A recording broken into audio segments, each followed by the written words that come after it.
So, in the last video, I mentioned having a handful of failed relationships, but I would say there was about three of them where money in our relationship to it as a unit and as a couple was like really significant more than like some of the other ones.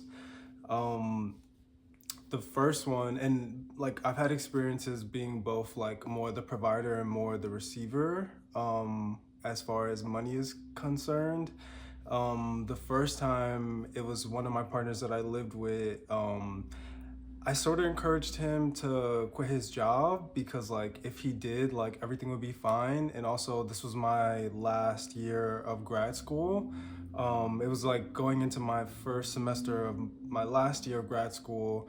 And I just like really thought it would be nice for him to stay home and like, I guess be a stay-at-home partner. And actually remembering now, and thinking back on it, I really wanted him to invest in our future. Like I wanted him to like read books or like do whatever research needed into like investing in like real estate, into multi-unit properties, into financial stability and security. Essentially, the things that I needed and wanted to do at the time that I didn't have the time for because I literally was in grad school. And I think I had at the time, a server position. I was like serving, and then like my internship was thankfully a paid placement. So I didn't have to work as much. But anyways, I knew that that wasn't gonna last forever. So I really encouraged him to like quit his job and stay home so that he can,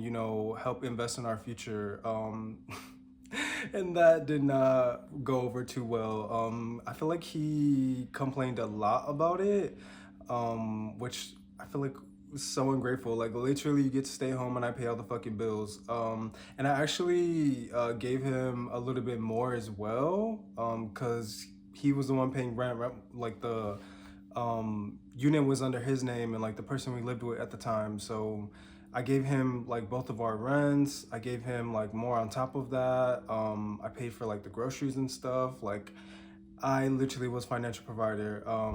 And it didn't work out. I don't know that it was because of that specifically. But then the next time, and actually the next two times are kind of like intertwined, because I was in a relationship with both of these people at the same time in a poly relationship, identifying as poly as well, which definitely not anymore. I'll have to tell a story about that later.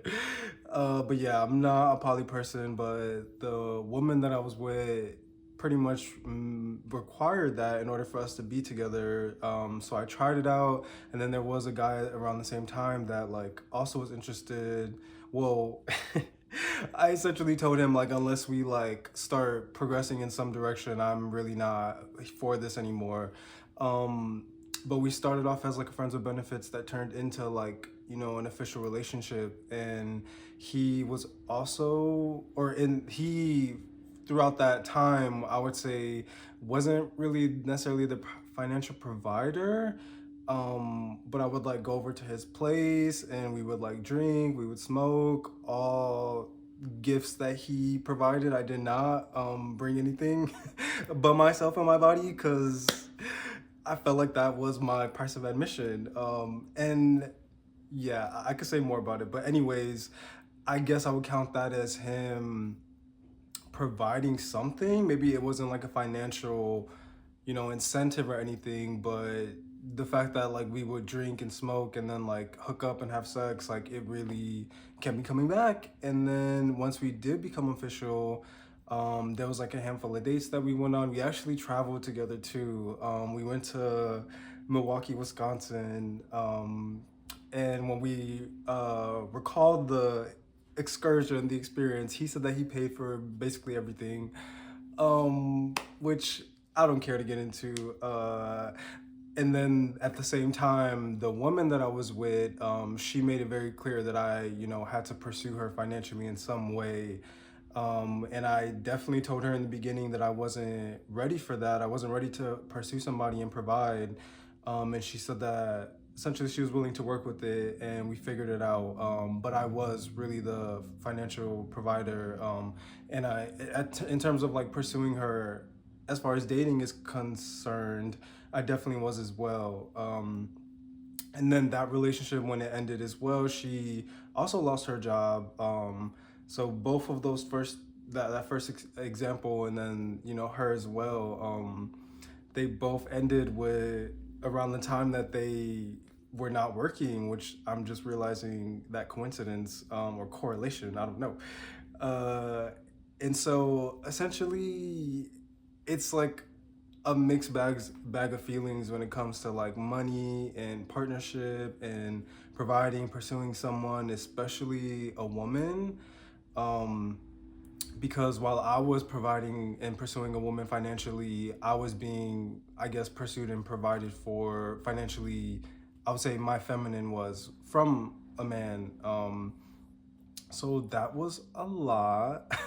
All three of those experiences. And actually, I have another experience. One of my first ex-boyfriends, we did live together also, and we pretty much split everything 50-50, which I thought, like, looking back was really nice. Like, there was no, like, issues with that ever. Like, it really was like, we paid for our own fair share of things. Um, so I guess these other three examples coming after that were like really new for me, and I, wasn't really taught much growing up. So I kind of had to figure it out for myself. And now, having gone through those three experiences, I feel like with the last one, like the first one, I definitely enjoyed providing. That's what made me like open to it when the woman came around, my ex-girlfriend. But with the last, ex, I feel like he was not pursuing and providing for me in a way that I preferred, and that's why I wasn't paying for things. Like around the time that we got together officially, I basically told him like, yeah, I don't want to keep coming over and drinking and smoking and having sex. Like this is like not it. And like he's a few years older than me, and I'm like, I'm starting to feel like I'm too old for this. Like I don't know how the fuck I'm the one saying this and you are not. And so the times that he would provide outside of the home and outside of like um drinking and stuff, essentially it was again things that like I didn't care for, I didn't want. Like when we went to Milwaukee, like it's like, yes, he may have paid for more things that I was paying for, but like we were doing things that I didn't want to do. So like I'm not going to pay for something that I don't want to do. And I feel like that comes back to my ex-girlfriend as well, where it was like, yeah, I think I do like being the financial provider because I get to be in control of my money. And like it's cute and all for you to have an opinion on it and ask for things, but like as far as things to do together, I'm not gonna pay for something that I don't want to do. And I like having that kind of final say, which is why it's really tricky, like being pursued and provided for, because then you can get caught in that predicament where it's like, well, this isn't your money, so you can't tell somebody how to spend their money, which I wasn't doing with my ex-boyfriend. The last one, I have too many. Like I need to start saying like X, A, B, and C. um but yeah, I like, for example, when we went to Milwaukee, like I was fine kind of just doing like very frugal free things, like maybe just like going to dinner, which I think I paid for one of the dinners, like going to a park, like sitting by the water, like that's how I travel. Like I travel very, I don't want to say frugal, it's just even at home, like there are not things that really grasp my attention to do. Most of the things that you can do are like spend money on drinking and drugs, so like, or experiences like I don't really care for. So most of the things I want to do are just be active and be active in a new city. So if he's suggesting things outside of that, then it's like, okay, you got the money, like sure, I'm showing up. But like I don't really care for this. We could literally sit in the hotel and like just get to chatting and eating and like just other things. But like like I don't need the fancy whining and dining. And I think that that's an issue I ran into with him. Because even like when we were ending, like he threw in my face a couple times that like there was a time where I told him I needed a break because he had pissed me off. And he said when we came back, he was like, oh, like, you know, I had like a massage lined up for us, like a couples massage, and like, and then you like wanted to take a break and whatnot, and like blah blah blah. And I was just like, in my mind, I was like, dang it, like I really needed that massage.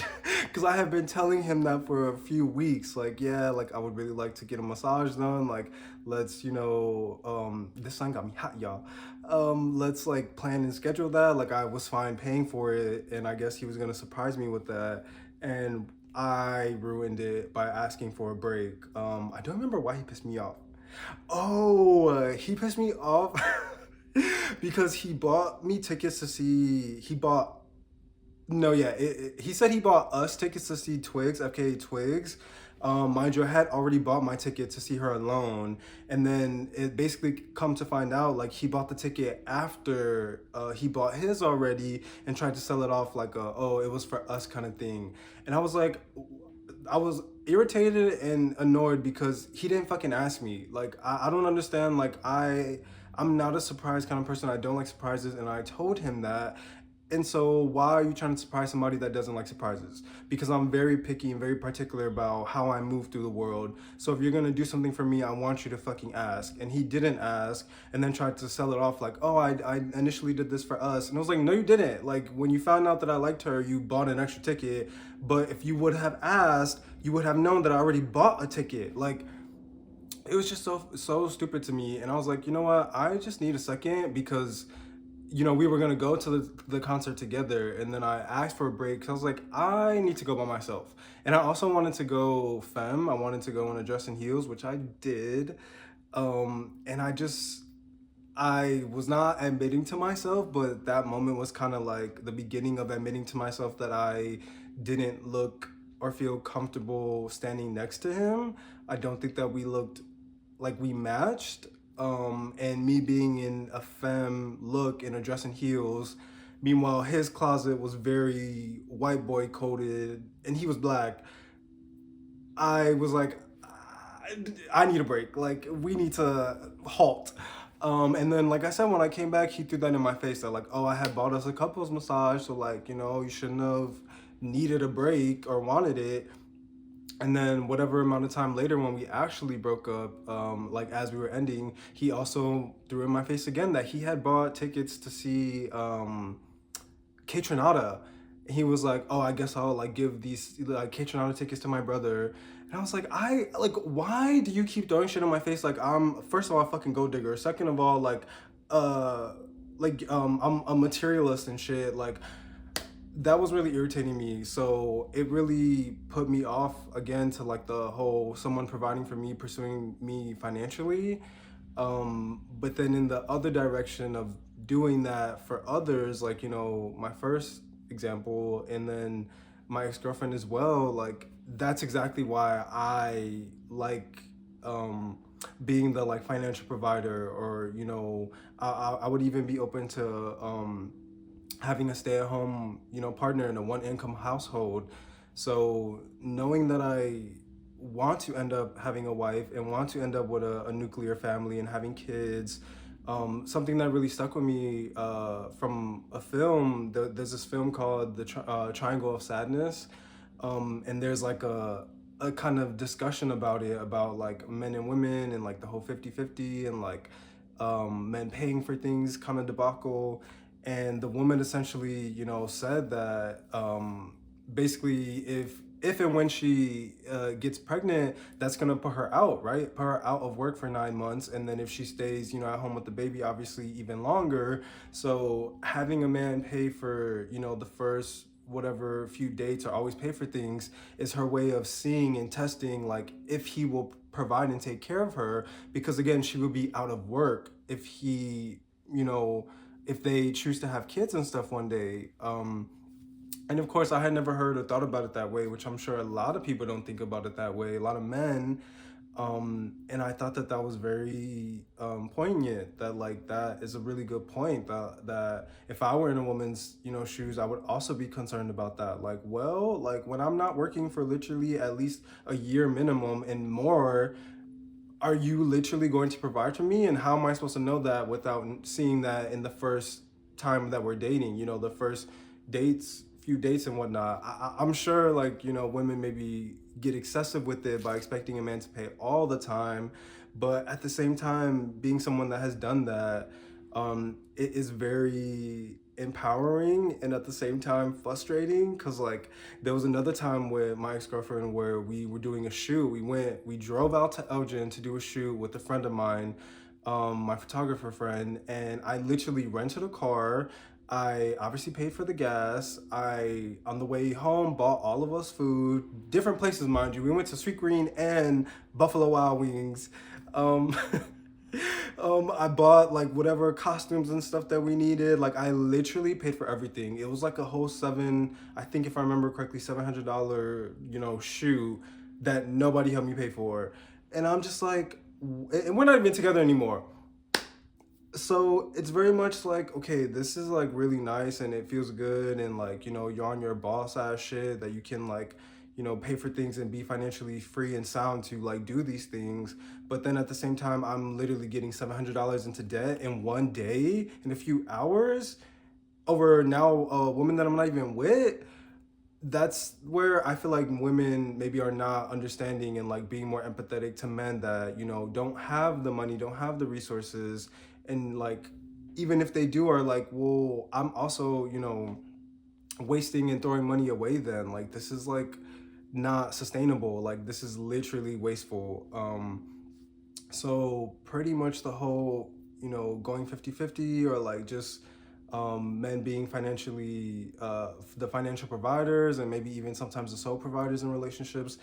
I think I'm still landing on it not being so bad, because money is obviously a tool, money is obviously power. And so to be the one in charge of that um, is obviously I was gonna say a good thing and a win. I was like, I don't know that it's necessarily a win, because back to that first example of encouraging my partner to quit his job and like be a stay-at-home partner, I do want to be able to pass along like um the burden of being like financially, intelligent. I guess I can't think of the word, but like budgeting and managing your money, investing it, like looking into all that stuff. Like I want somebody to like give me the rundown on like, this is like money that came in today, that went out, like this is the budget, this is blah blah blah. But kind of like the inner workings of like doing the bookkeeping and all that, it can be a lot when you're literally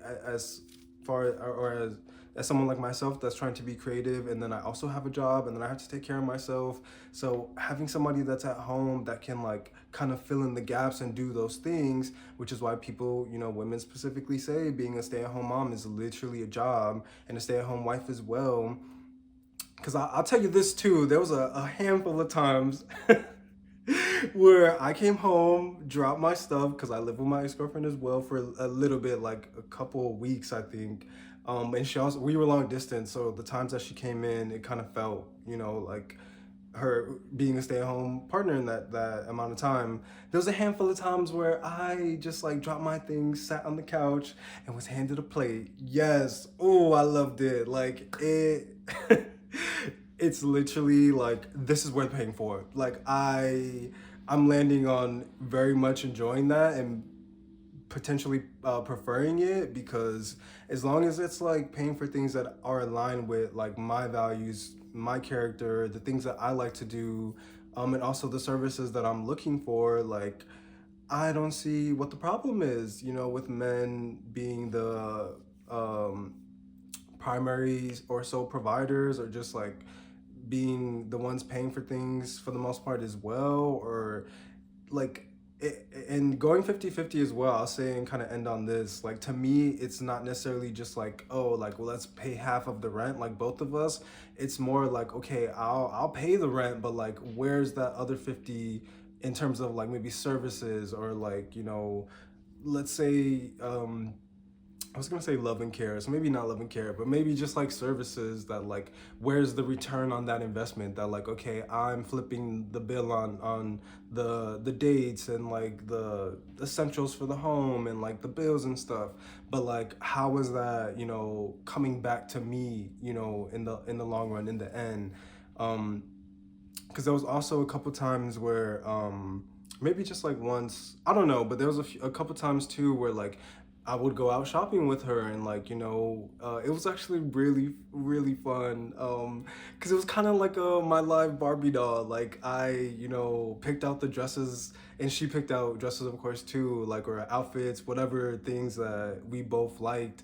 And I pretty much got to dress her and be like, yeah, I like that, no, I don't like that, and I'm paying, so like, and I think she also did enjoy that, like, you know, I guess dressing for my male gaze, and like, I guess being okay with the things that I wanted to see her wear. I really enjoyed that. Like I literally took her to the Water Tower Place, to this like really nice, I don't know, it's not like a lingerie store, but like they have like kind of lingerie, sexy outfits, and like just like, you know, date night kind of really nice dining dresses.